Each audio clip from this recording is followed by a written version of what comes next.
Waxaa laga sheekeeyaa in bariga fog ee Aasiya, gaar ahaan dalka Mongolia, ay dhaqan u lahaan jireen in ay dilaan qofka marka uu gaadho da'da 60 jirka, iyada oo loo sababaynayo inuu caajisay oo aanu waxba u qaban karin bulshada uu ku dhex nool yahay. Sheekadeennan maanta waxay ku saabsan tahay sidii uu u dabar go'ay dhaqankani iyo ciddii ka qayb qaadatay. Haddii aad ka mid tahay daawadayaasha ku xidhan channelka, soo dhawow mar kale. Haddii aad ku cusub tahayna, fadlan nagu soo biir adiga oo taabanaya like, subscribe, jalaskana furanaya. Hana hilmaamin inaad la wadaagto saaxiibada. Beri hore oo aan dhoweyn, tuulo ka mid ah tuulooyinka Mongolia, waxa ku dhaqanaa dad reer guura ah. Tuulada waxa xukumi jiray boqor aad u qallafsan, dadkiisana ku adag. Haddaba wiil ka mid ah dadka aadka ugu dhow boqorka, magaciisana la odhan jiray Muhari, ayaa aabihii gaadhay da'da 60 jirka, waxaana waajib ah in la dilo, sida uu sheegay dhaqankoodu. Wiilkan yari markii uu ku soo noqday gurigoodii habeenkii, aabihii waxa uu u sheegay in uu gaadhay 60 jir, isla markaana uu dila caawa isagoo u hurda. Laakiin Muhari kumuu farxin arrinkaa, kumana uu dhiiran inuu dilo aabihii, balse waxa uu kula taliyay inuu qariyo, ciidamada boqorkana uu u sheegay inuu dilay. Aabihii ayaa idhi haddii aad qariso, ciidamadu waxay raadin doonaan meydkayga si ay u hubsadaan inaad dishay iyo in kale. Aroortii markii ay gaadhay, Muhari waxa uu la yimid fikir cajiib ah, isagoo ku khiyaameeyay ciidamada inuu dilay aabihii, kadibna uu gubay meydkiisii.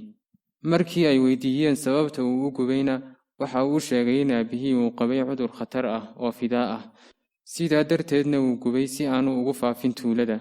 Ciidamadiina way rumaysteen, aabihiina sidaa ayuu ku qariyay oo ku badbaadiyay. Maalmo kadib, iyadoo oo la aaminsan yahay in Muhari aabihii dhintay, tuulada waxa soo weeraray ciidamo duulaan ah oo doonaya inay qabsadaan tuulada, iyagoo aan isticmaalaynin awood. Laakiin su'aal weydiinaya boqorka.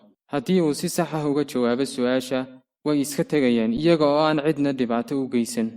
Haddii uu garan waayana, waa in uu isdhiibaa boqorku, ciidamaduna waxay qabsanayaan tuulada. Ciidamadii waxay soo qaadeen jirid geed oo gamuuran, oo aan wax caleen ah iyo laan mid toona lahayn.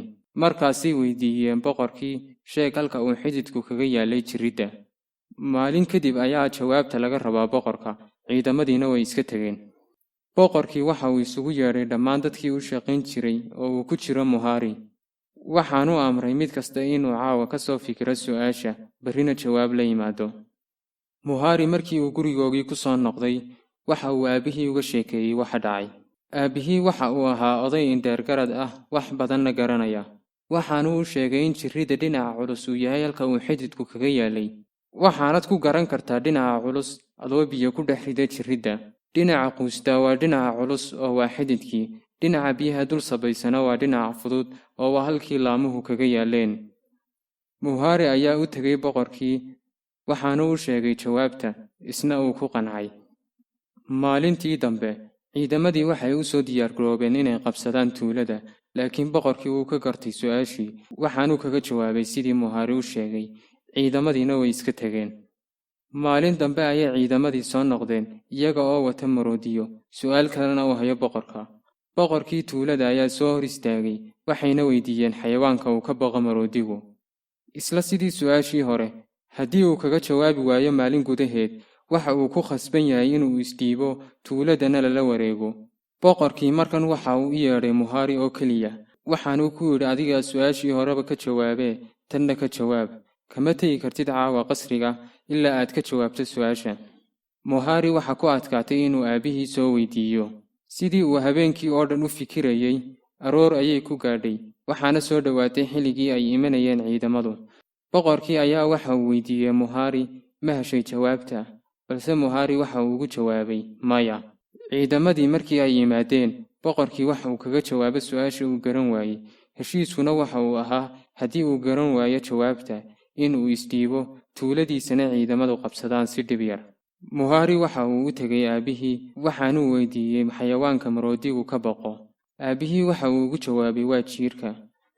Muhari inta uu soo ururiyey jiirar yaryar, ayuu ku sii daayay maroodiyadii ciidamadu wateen. Kadibna maroodiyadii way kala yaaceen. Taasina waxay sababtay in ciidamadii ay ka baxaan tuulada. Boqorkii oo xanaaqsan ayaa Muhari weydiiyey, haddii aad garan weyday jawaabta, ii sheeg halka aad ka keentay fikirkan cajiibka ah. Muhari waxa uu ku jawaabay, waxa ii sheegay aabbahay. Boqorkii markii uu ogaaday in Muhari aanu dilin aabihii, sidoo kale uu ogaaday faa'iidada ay leedahay waayo aragnimada dadka waaweyni. Waxa uu amray in maanta laga bilaabo aan la dili karin ciddii gaadha da'da 60 jirka. Sidaas ayuuna ku dabar go'ay dhaqankaasi.